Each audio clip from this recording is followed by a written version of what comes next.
Salut à tous, c'est Xav, on se retrouve comme d'habitude pour la vidéo du samedi soir sur Pépitor TV.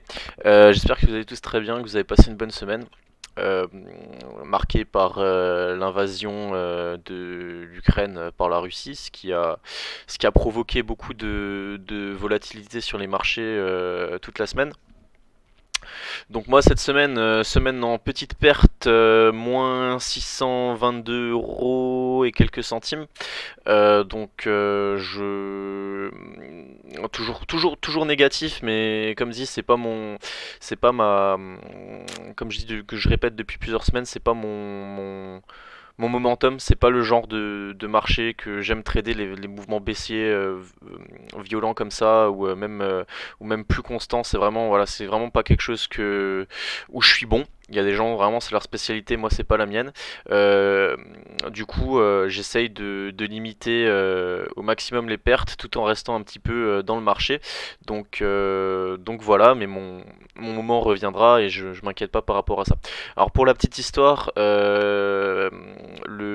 du coup le jeudi, le jour, pendant l'invasion de l'Ukraine, j'ai eu la chance de finir la soirée le mercredi soir 90% liquide. J'avais plus qu'une ligne de GenFit. Pourquoi? Parce que le lendemain, j'avais pris une journée off pour faire un truc avec ma copine. Pour ceux qui ont vu sur Twitter, j'ai publié, j'étais à Bâle quoi. J'ai mis quelques photos en Suisse. Et du coup, bon, c'est un peu dommage parce que c'était la journée où fallait plutôt acheter, hein, parce que derrière c'est reparti comme une balle. Mais on va voir un peu là tout de suite au niveau du CAC 40. Du coup, bon, journée un peu à double tranchant, mitigée entre partagé par le fait d'être content de ne pas être investi le soir et de pas se manger la baisse le matin, mais en même temps le fait de un peu énervé par le fait de pas avoir pu être derrière l'écran sur cette journée-là parce que clairement c'était là où il y avait des trucs à faire et des achats à faire. Voilà, hein, je reste dans le cadre, je parle purement de la bourse, bien évidemment que je ne suis pas content et que je n'encours, enfin voilà que je suis pas heureux de ce qui se passe en Ukraine actuellement, hein, évidemment, hein.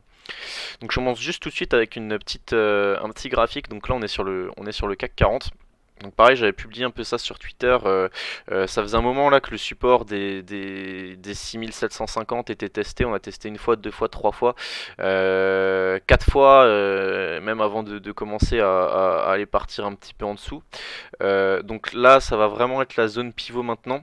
On voit qu'on est quand même dans une tendance baissière qui commence vraiment à se mettre en place, hein, avec la M7 sous la M20, les cours sont sous la M200, on est passé sous la M200 pour la première fois depuis le Corona crack quoi, donc il y a 2 ans quoi.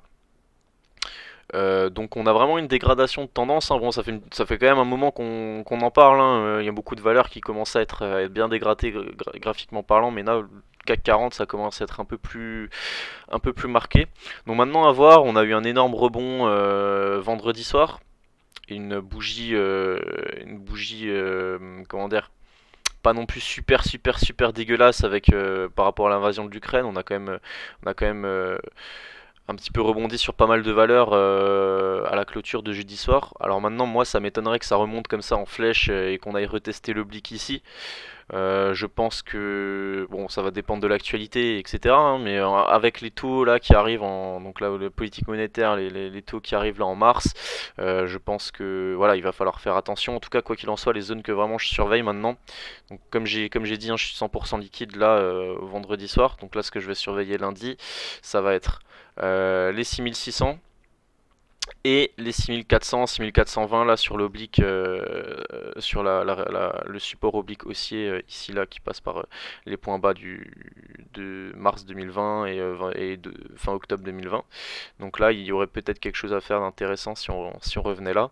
Et voilà, et après inversion de tendance et vraiment retour haussier si on revenait à passer l'oblique ici, l'oblique là, la résistance oblique qu'on voit là. Donc là, c'était le petit aparté sur le CAC 40. En tout cas, les zones à surveiller, hein, ici, hein, ça va être 6400. Après, si on passe 6400 à la baisse, il y aura de la marge encore. Et le vrai gros support, ce sera les 6100. Mais à ce stade, c'est un peu trop précoce pour en parler.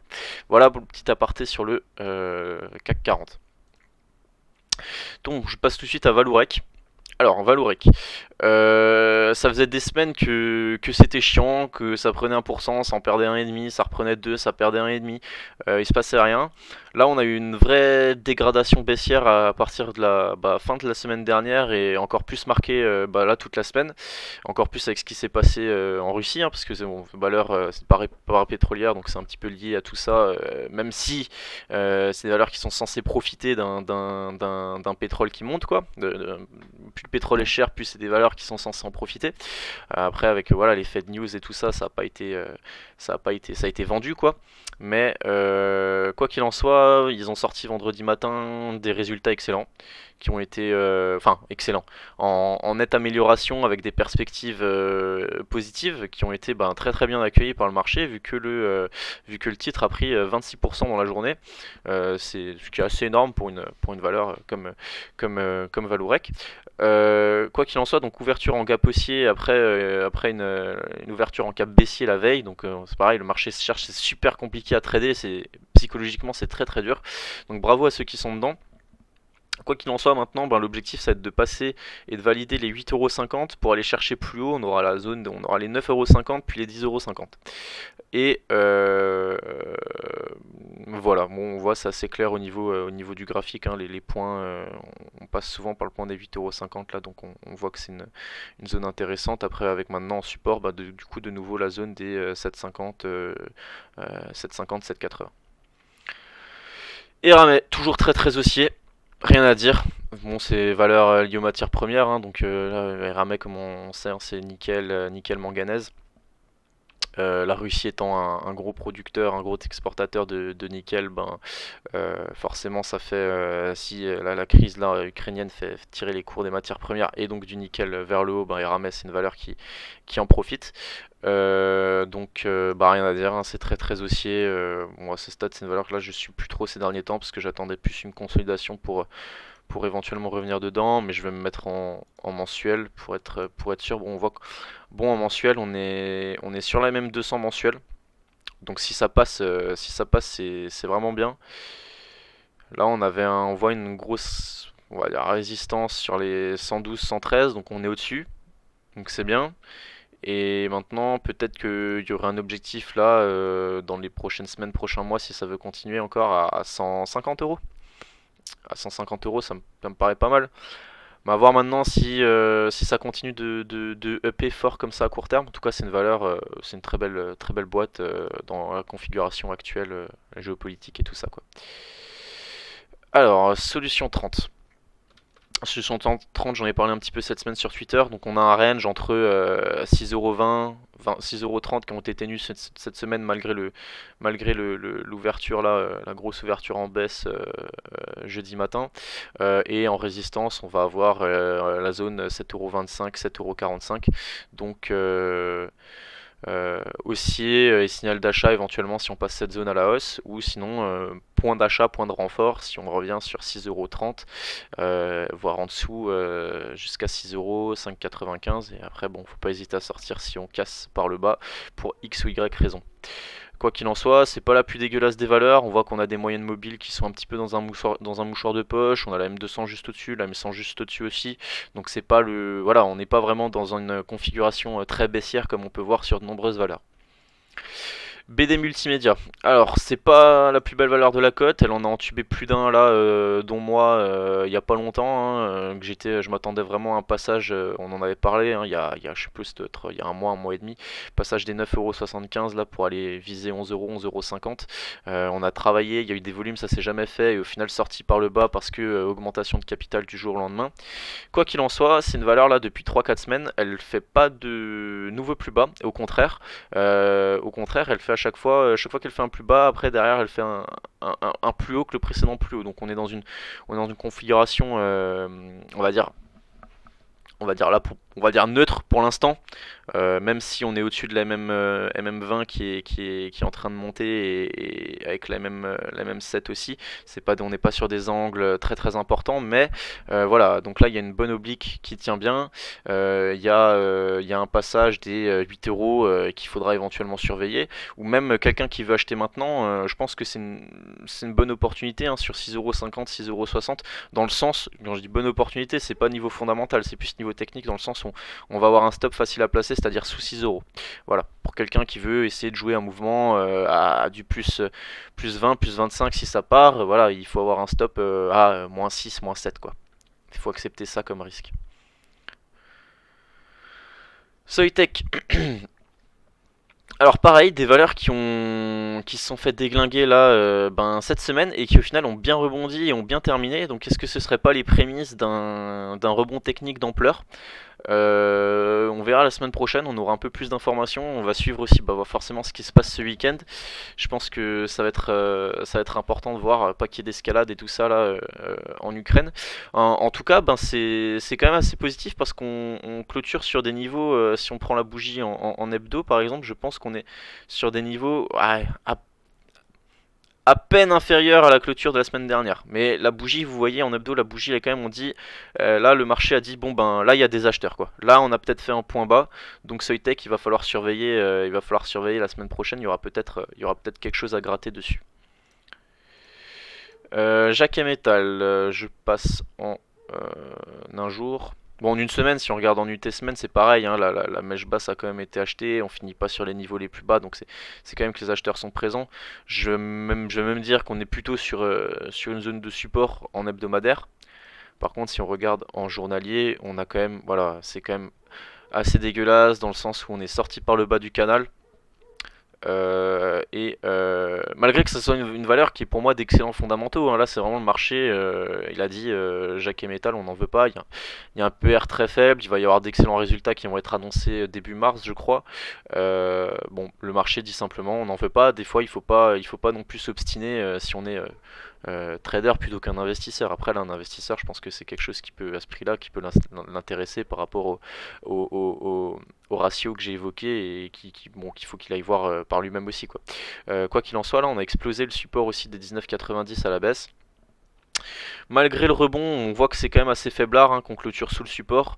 À voir ce que ça va dire la semaine prochaine, mais là on est quand même vraiment dans une grosse dégradation de tendance pour moi, hein. On voit la M7, la M20 qui sont bien baissières, on est sous toutes les moyennes mobiles, donc là en daily c'est pas incroyable et on n'est pas à l'abri d'une tentative d'aller là sur 17 euros, 17,50€, 17,60€ là, qui est une zone, elle fait une mèche basse ici et qui est une zone qui avait été travaillée il y a un an là en mars 2021 quoi. Coface. Alors, Coface, c'est une société qu'on est dans le domaine du bancaire, hein, qui avait sorti d'excellents résultats la semaine dernière ou il y a 2 semaines. Là, on voit le gap haussier, c'était le 16 février, et on avait fait un plus haut. Je crois que c'était. Je me demande si c'était pas même un plus haut historique. Je me mets juste en mensuel, c'était un plus haut historique qu'on a fait là la semaine dernière. Coface, j'en parle plus pour quelqu'un qui veut éventuellement faire du moyen terme parce que c'est une valeur qui reste quasiment sur toutes les unités de temps assez haussière, ou du moins, enfin voilà, pour un investisseur, on voit qu'on est encore au-dessus de la MM200. On n'est pas sur une valeur qui fait des plus bas, qui est en train de se péter la gueule. On est quand même sur quelque chose d'assez solide. Elle a sorti d'excellents résultats. Il y a un excellent rendement. Je crois qu'on parle de, je sais plus si c'est 8 ou 10% de rendement de dividende là, à ce prix-là, sur Coface. Donc voilà, là j'en parle plus pour quelqu'un que ça peut intéresser pour faire de l'investissement. Voilà, voilà. Ensuite, ou évidemment trader des mouvements court terme hein, sur passage des plus hauts, etc. Esker, un peu comme... excusez-moi, juste un appel, je raccroche, parce que ça me dérange, voilà.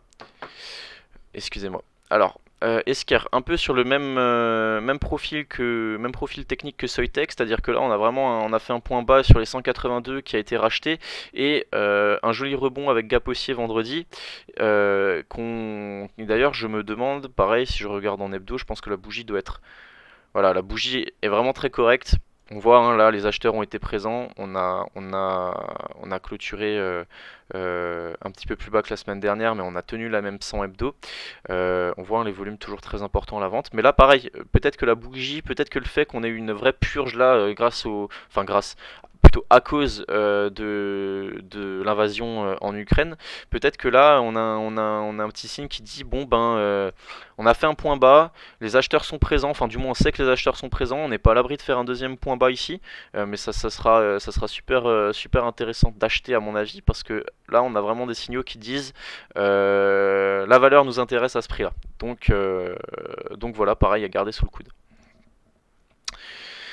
Alors, Médian Technologie, bon ben, grosse dégradation de façon depuis qu'on avait cassé les 14,50€ là il y a 3 semaines, un mois. On avait testé une fois l'oblique, testé deux fois, la deuxième fois on avait cassé par le bas.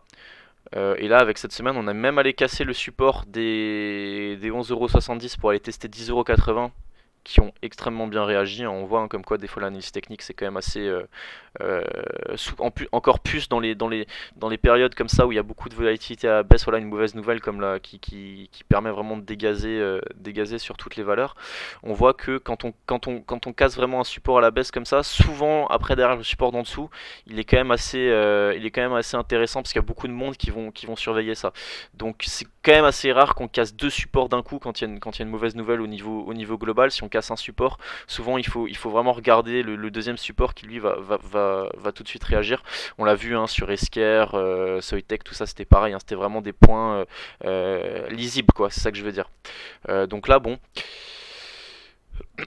on a tenu 11,70€ au fixe vu qu'on a clôturé à 12,10€, mais bon la tendance reste vraiment baissière, c'est une zone là pour quelqu'un qui veut, avec un dossier qui intéresse euh, pour investir dessus, c'est un bon point d'achat. Il faut toujours surveiller encore 10,80€. On n'est évidemment pas à l'abri, comme la tendance est baissière, qu'on est repassé vraiment sur toutes les unités de temps baissier, on n'est pas à l'abri d'aller encore plus bas. Après, si vraiment on voulait chercher à aller encore plus bas, bon, il y a un gap ici à 9,80€. Bon, j'ai un petit peu. Je me dis que là, on est quand même déjà bien bas par rapport à il y a 2 3 mois. Ou plutôt 6 mois là. On est quoi? Septembre, ouais, octobre, ouais, 6 mois. Donc bon, il y a un moment, ça va peut-être s'arrêter quand même. Donc on voit les niveaux techniques en tout cas sur Median Technologies sont assez clairs quoi. ST Microelectronics, pareil, comme Soitec et Esker, on a fait un point bas là, c'était 34,84. Bon, moi j'avais noté la zone des 35,70, on est allé 1€ plus bas. En tout cas, c'était une bonne zone d'achat là, vu que ben, ça a bien rebondi, on a repris 10% en ligne droite sur les plus bas. On a tenu la MM200. Alors après, ça reste quand même on est quand même sur de la tendance baissière à court terme, via les moyennes mobiles. Et si si on ne rebondit pas tout de suite, si on ne relance pas un mouvement haussier, un retour sur ces zones-là et un retest de ces zones-là sera intéressant à trader tout simplement. Voilà. Guillemot. Alors Guillemot, on tient le canal, on tient la même 200. En tout cas, il y a quand même des petits signes de faiblesse à noter, c'est-à-dire que, bon, malgré le fait que ce soit un canal, on voit que les plus hauts récents étaient quand même un tout petit peu plus bas que les plus hauts précédents, et surtout que les plus bas ont quand même tendance à être de plus en plus bas. Donc là, soit on va réussir à rebondir sur, à mon avis, soit on va réussir à rebondir sur cette zone-là, pardon, peut-être travailler un peu et peut-être relancer quelque chose, soit ça va pas tenir et on va faire un truc un peu comment on appelle ça, à la Jacquet Metal, quoi, c'est-à-dire sortie vraiment par le bas et après construction baissière, quoi, tout simplement, avant de retrouver un nouveau point d'achat. Si vraiment on voulait ressortir par le bas et que et que ça se dégrade vraiment encore plus au niveau mondial, la géopolitique, bon, il y aurait un gap éventuellement à surveiller à 11,76€, même si on n'y est pas encore à ce stade, parce que sur les prix actuels, il faudrait faire une baisse de 15% quasiment. Donc autant dire que, sauf vraiment très grosse mauvaise nouvelle, ça se fera pas en un jour. Société Générale. qui, bon, valeur assez exposée du coup à la Russie, hein, j'avais lu, bon, à cause des toutes les sanctions et tout, et le fait qu'ils aient beaucoup d'activités aussi en Russie qui représentent une part notable quand même de l'activité du groupe. Quoi qu'il en soit, on est sur MM200, on tient MM200, donc on est un peu sur une zone coup près. Ça va être les prochaines semaines vont quand même elles vont être très très importantes pour voir si le marché veut aller plus bas, veut construire plus bas ou veut éventuellement rebondir et repartir. Comme bon, c'est les plus grosses valeurs de la cote, donc c'est ce qui drive le reste quoi. Quoi qu'il en soit, bon, toutes les bancaires hein, un peu sur des points d'achat, sur des zones quand même assez intéressantes, hein. Là, on est revenu quand même sur des plus bas, enfin sur des niveaux d'août 2021, voire même encore un peu plus bas ici. En tout cas, il y a un support là à 26 euros et là, bon, maintenant, il y a même 200. Il y a support 27,60. Après, si vraiment ça veut pas et que ça veut aller plus bas, il y aura 26,20. Et si vraiment 26,20 veut casser, après, on aura la zone ici 25,30, 25,30, 24, 24,70 quoi. Bon, on n'y est pas encore, mais c'est toujours intéressant à surveiller les bancaires parce que ça peut être assez volatile malgré le fait que ce soit des valeurs du CAC 40. Genfit, donc Genfit qui a cassé par le bas son oblique et plus ou moins le sorte de petit canal qu'il y avait là. Maintenant à voir, soit il faut vraiment que ça rebondisse, sinon, sinon attention, si on revient et qu'on casse par le bas et qu'on valide les 3,31€ à la baisse, il y aura éventuellement un gap à aller fermer ici à 3,003.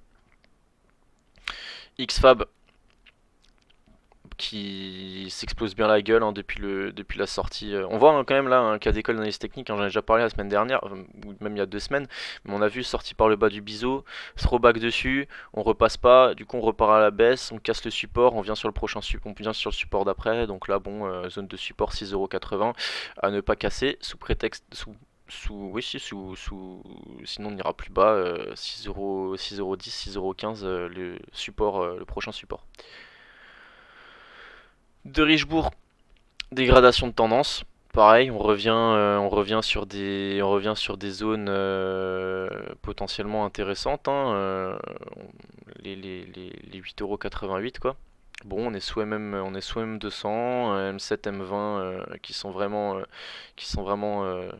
baissières, qui sont vraiment retournées à la baisse. Donc là, zone d'achat intéressante, mais avec un stop, pas hésiter à sortir si ça clôture sous 8,80€ quoi. Point d'achat intéressant là pour quelqu'un qui veut peut-être jouer un rebond technique. Mais ne pas hésiter à sortir si ça se dégrade au niveau de l'actualité mondiale. Et même techniquement, si on vient à faire des nouveaux plus bas ou à clôturer, comme je viens de le dire, sous 8,85€, 8,80€. Metabolic Explorer, analyse technique hein, qui réagit toujours plutôt pas mal. Hein. On voit le support des 4,75 hein, qui est assez. On avait fait une mèche basse dessus mercredi. Après, bon, la journée de jeudi avec l'invasion russe de l'Ukraine, on est allé sur le support en dessous pile poil 4,38. Hein, on voit qu'il y a une zone qui avait bien réagi ici. Et on a réussi à préserver par contre du coup en clôture hebdomadaire le support des 4,75. Après comme dit moi c'est toujours pas quelque chose qui m'intéresse dans le sens où on voit que la tendance est quand même bien baissière hein. On voit que ça va beaucoup plus vite à la baisse qu'à la hausse donc y a rien de pire pour se faire découper quoi. Mais le point positif de tout ça, ce qu'il faut se dire c'est que bon le jour où ça rebondit bah normalement le rebond sera de la même ampleur, sera de la même vitesse donc à surveiller le jour où on inverse les polarités notamment des moyennes mobiles.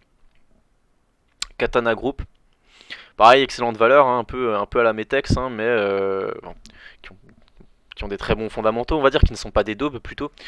C'est évident pour tout le monde, même pour quelqu'un qui n'est pas très calé et très bon en analyse financière et tout ça. Bon, en tout cas Katana, si on parle juste purement technique, ben pareil, dégradation de tendance. Hein, on avait créé un support là on avait un petit support sur 7,80€ qu'on a cassé par le bas, qu'on n'a pas réussi à reprendre, pour le malheureusement en clôture hebdo.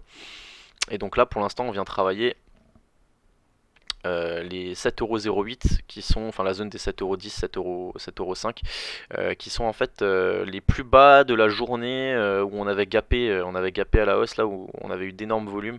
Je crois que c'était les résultats ou le chiffre d'affaires du groupe, quoi, font une très bonne communication qui avait fait qu'on ouvre en gap haussier. Donc pour l'instant on est revenu deux fois dessus, on a testé deux fois ça, donc une zone qui devrait réagir. Si on va plus bas, il y aura le gap à fermer ici du coup à 6,80€ et qui correspondra à une zone aussi 6,80€, 6,70€, à une autre zone de support. Mais pour l'instant, on va être du coup dans un range entre 7,10€ et 7,80€. Donc il faudra repasser 7,80€ et la moyenne mobile cette période à la hausse pour éventuellement reconstruire quelque chose derrière et repartir.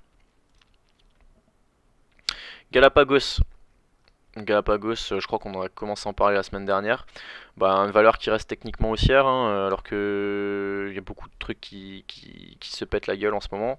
Il faut repasser l'oblique ici. Il faudra repasser l'oblique ici là pour avoir un signal d'achat et derrière viser les 66,80€ dans les semaines suivantes si on veut bien y aller. Et avec bah, maintenant du coup une zone de support qui commence à se construire là autour de 56€. Et bon là, on a fait une mèche basse sur 54,50, mais ça c'est la journée, le jeudi noir, on va dire quoi. CAC 40, on en a déjà parlé. Gossin. Alors Gossin, beaucoup de volatilité, hein. Il y a une spécula cette semaine, je crois que c'était mardi, par rapport à une news. J'ai été dedans, mais malheureusement je suis sorti que le lendemain. J'en ai pris, c'était combien? Je crois que c'était 5 j'avais eu assez rapidement parce que j'avais plus ou moins, je m'étais quand même plus ou moins dit là le mardi que là le support, on voit le support des 5,43€ qu'il allait quand même tenir et que c'était bizarre qu'on aille si vite en dessous quoi. En fin de journée, je crois que c'était vers 13h, 13h30, j'avais acheté vers 5,45€ de mémoire. Je me suis dit, ah bon, ça va tenir, il va peut-être y avoir 2-3% à gratter.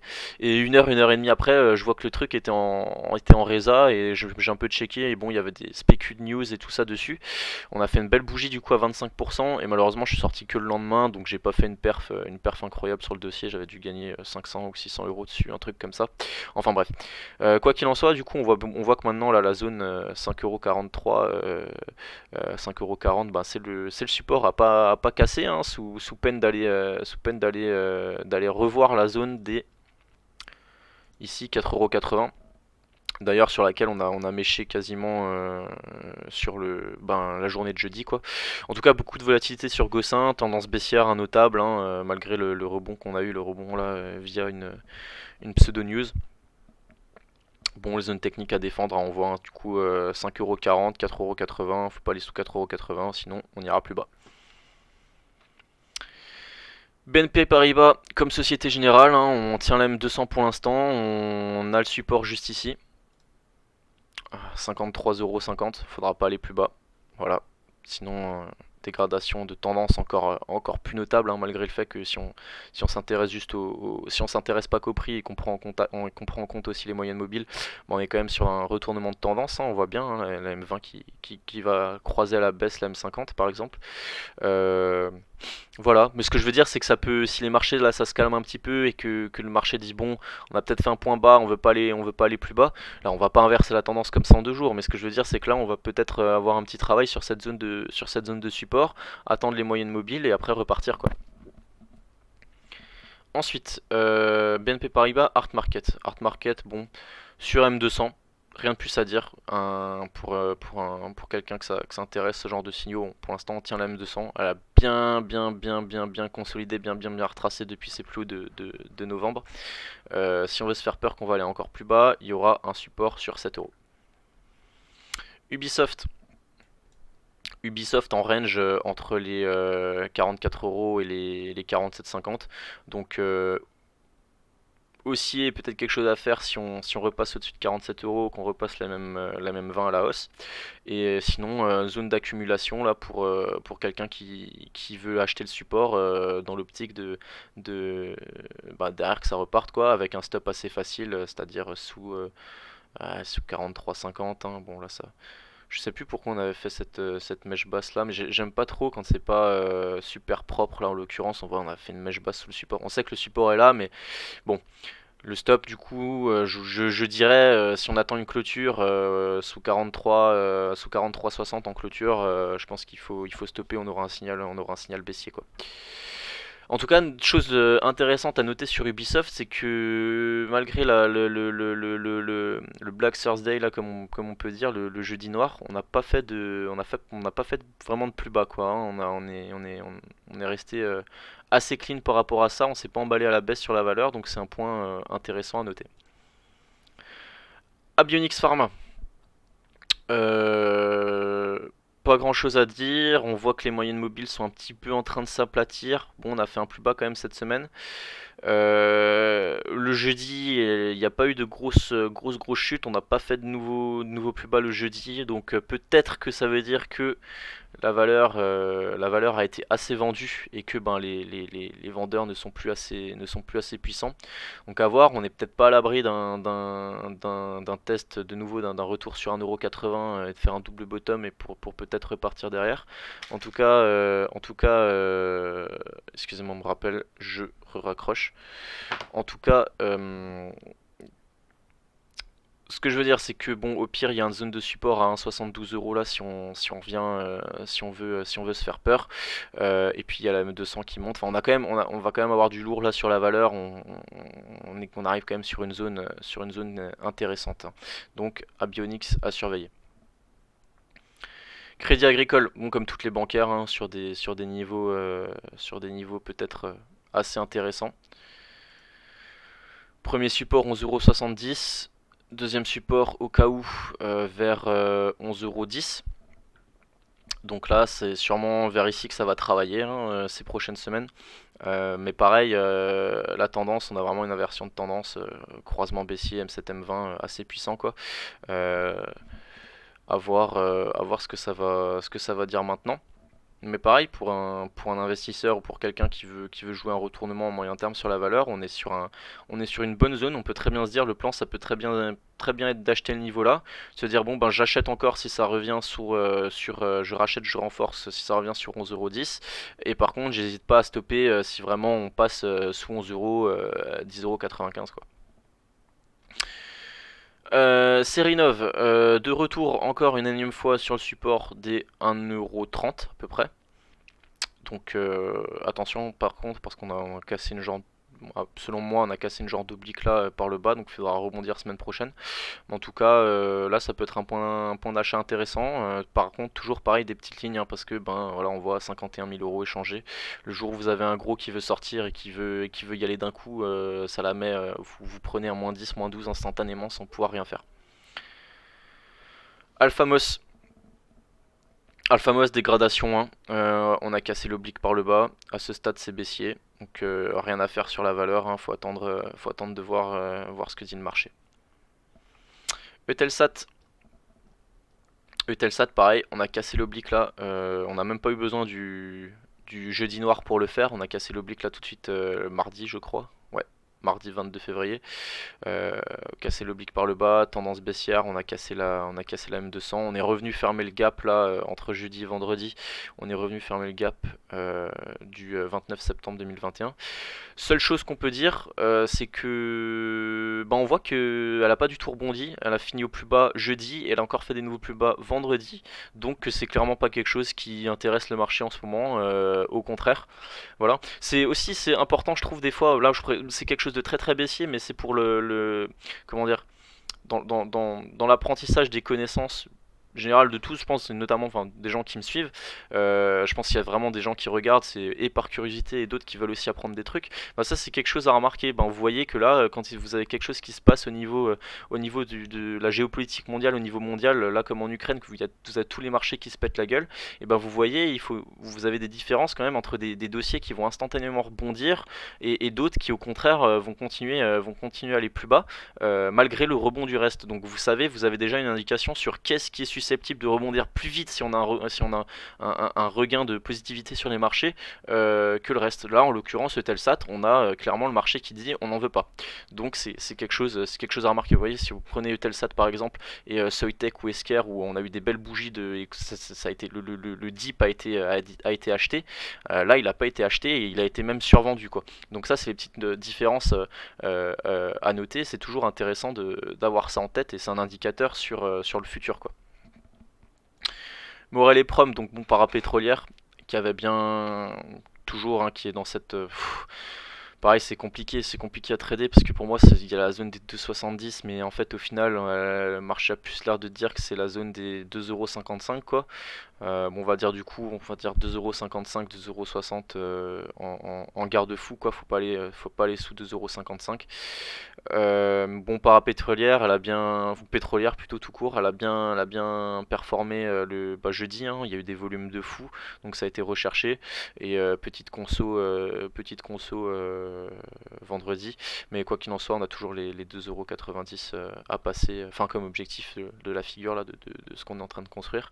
Et faudra voir aussi si on n'est pas en train peut-être, et ça va être quelque chose d'intéressant pour le futur, pour les traders, c'est de voir si on va peut-être pas construire une tasse. Donc là, aller tester 2,90€ bientôt, de refaire un pullback sur 2,70€ à peu près, avant de repartir à la hausse, et vraiment d'exploser ça, et là d'avoir un vrai gros signal haussier. Pourquoi je pense ça? Parce que là, à mon avis, le pétrole ça va pas près de se calmer quoi, les prix du pétrole, donc normalement c'est censé tirer ce genre de valeur par le haut. Et je finis sur Technip Energy qui s'est littéralement explosé la gueule cette semaine, et bon ça date pas de cette semaine mais depuis le début du regain de tension là en Ukraine ces dernières semaines, et qui allait faire même des nouveaux plus bas historiques parce qu'on allait sur 10€ vendredi avec des gros volumes. Alors Technip Energy, il faut savoir que c'est une valeur qui est très comment dire, qui est très liée du coup à la Russie et du coup qui est susceptible de se faire déglinguer quand ça va pas là-bas. Pourquoi? Parce qu'il faut savoir que Technip Energy fait plus de 30%, plus d'un tiers de son chiffre d'affaires, plus d'un tiers de son activité en Russie. Donc forcément très dépendante aux sanctions et à tout ça, donc ça va pas pardonner cette semaine. Bon, quoi qu'il en soit, à la limite, on peut dire que du coup, si on prend ça comme des supports, on va dire que là, on a même tenu ici la zone des 10,60€. Bon, après, il y a les 10,10€, les 10,40€, donc tout ça on a tenu, on a quand même, le marché a quand même dit bon, les acheteurs sont là. Maintenant à voir si ça veut construire pour relancer quelque chose ou si ça veut aller plus bas, mais en tout cas à ce stade voilà, faut pas hésiter. Moi je l'avais pas plus tard que la semaine dernière, j'en avais encore beaucoup du Technip Energy, j'avais une grosse ligne, j'étais pour faire de l'intraday, j'étais sorti à -2 dans la journée. Faut pas s'acharner parce que 3 jours plus tard vous êtes à -2, mais 3 jours plus tard vous êtes à -20. Moi pour le coup c'était pour la petite histoire, j'avais acheté la bougie, j'en ai parlé la semaine dernière, j'avais acheté la bougie du mercredi 16 je crois, l'open, j'avais acheté donc 14,06€. Si j'avais gardé une semaine plus tard, voilà, j'aurais été à quasiment moins 30% en une semaine sans pouvoir rien faire. Donc comme quoi des fois il vaut mieux se couper, même on dit vaut mieux se couper la main que le bras, moi je dis même vaut mieux des fois se couper le doigt que la main quoi. Donc voilà. On a terminé pour cette semaine, vidéo un peu plus longue que d'habitude, mais il y a des choses à dire, donc j'espère que ça vous plaira. N'hésitez pas, pareil, à me laisser un petit commentaire s'il y a des remarques ou quoi que ce soit, ou à me suivre sur Twitter, ou à venir discuter avec moi sur Twitter, il n'y a pas de problème, je suis ouvert à la discussion, comme vous le savez, je le répète toutes les semaines. N'hésitez pas à lâcher un petit pouce aussi, ou à vous abonner si ce n'est pas déjà fait à la chaîne. Je vous souhaite un très bonne fin de week-end, et je vous dis à samedi prochain pour ceux qui sont sur YouTube, et sinon à lundi sur les marchés pour ceux qui sont sur Twitter. Ciao ciao.